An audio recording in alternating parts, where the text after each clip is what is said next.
Meron bang pagkakataon na kay Jojo Cadiz nakaharap ninyo? Dahil lumalabas yun sa kwento eh. Sa Tamarin, yung delivery. Meron ba nakasama dito? Wala. Yung nag-deliver kay Jojo Cadiz sa Tamarin. Ikaw? Yes, sir, ako doon. 30 Tamarins, dalawang beses. December 2 at saka December 5, 2024. Yung si Jojo Cadiz, nag-deliver kayo? Sir, ang pagkaalam ko, sir, pag pumapasok ako doon sa may gate ng Nara, tinatanong sa akin yung guard kung saan. Ang sabi ng AA, 30 Tamarin. At ang binabanggit ng gwardiya, Nelson Go. Huli na lang po namin nalaman na Jojo Cadiz pala. So nakapag-deliver kayo yung lipatan sa kotse kay Jojo Cadiz?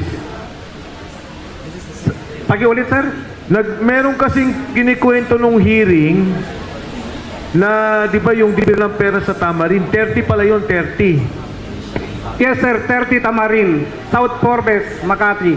May delivery ba kayong ginawa na kay Yusek Jojo Cadiz? Kasama ka ba doon? Sir, yun nga po, sir, ang participation ko talaga. December 2 ang una. Oh, tama, yun ang nasa Senate na ano, di ba, December 2. Yung sinasabi ni Saldico sa video niya. Yun na nga po, sir, pero ang pagka pumapasok kasi ako, sir, ang sabi niya, yung gwardiya is Nelson Go. Pero huli na lang pala, sir, nalaman ko na Jojo Cadiz. Naglagay kayo ng maleta sa kotse niya. Sir, ang mga inalang, sir, ang consent doon ng pagbaba. Okay, idudugtong ko sa tanong ni Agent Morales. Kasi sa video ni Saldico, ang sabi niya, nag-deliver ako ng 1 bilyon, December 2 ata, December 4. December 2, sir, at saka December 5, 2024. Yan. Na isang 200 million at isang 800 million. Totoo, sir, kasi marami talagang maleta yun. At yun daw perang yun ay para kay Pangulong Bongbong Marcos. Sabi ni Saldico. Hindi ko na alam, sir, kung kay Bongbong nga talaga yun o basta ako, sir, nag-drive lang eh. Kuya, may tatanong ako sa inyo. Pamilyar ba kayo dun sa inilabas na mga litrato ni Saldico patungkol dun sa mga maleta? Pamilyar ba kayo? Mayroong mga ipinos sa FB itong si Congressman Saldico na mayroong mga description.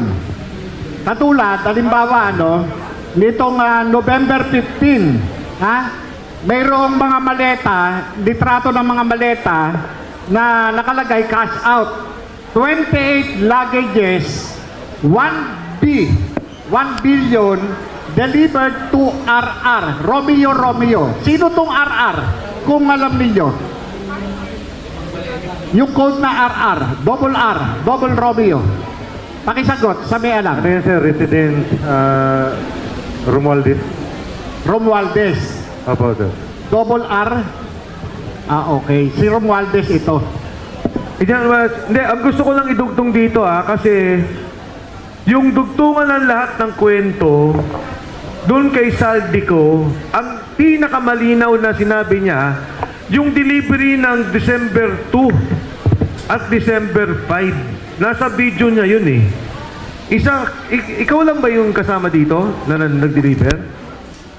Yes, sir, at saka si Martix ay wala po dito eh. O si Mark Pero ako Tiksay? yung isa sa driver. Ayan. Na December 2 at 5 na ata, 1 bilyon, isang 200 million at isang 800 million. Sa makatuwid, yung dugtong ng mismong perang si Saldi umamin na kinuha niya at binigay niya, ikaw naman yung kadugtong na nag-deliver.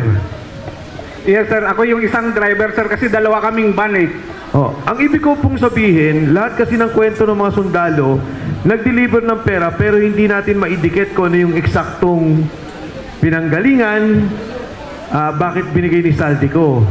Pero itong delivery na to, sinabi ni Saldico humingi ng 1 billion si Presidente, nag-deliver ako ng 200 million at isang 800 million kay Jojo Cadiz.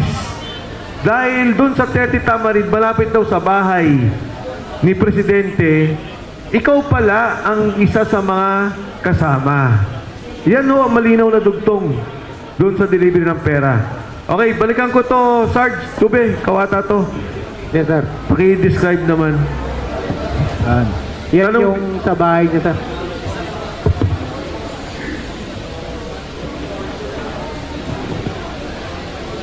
Ito po yung sa bahay niya, sir.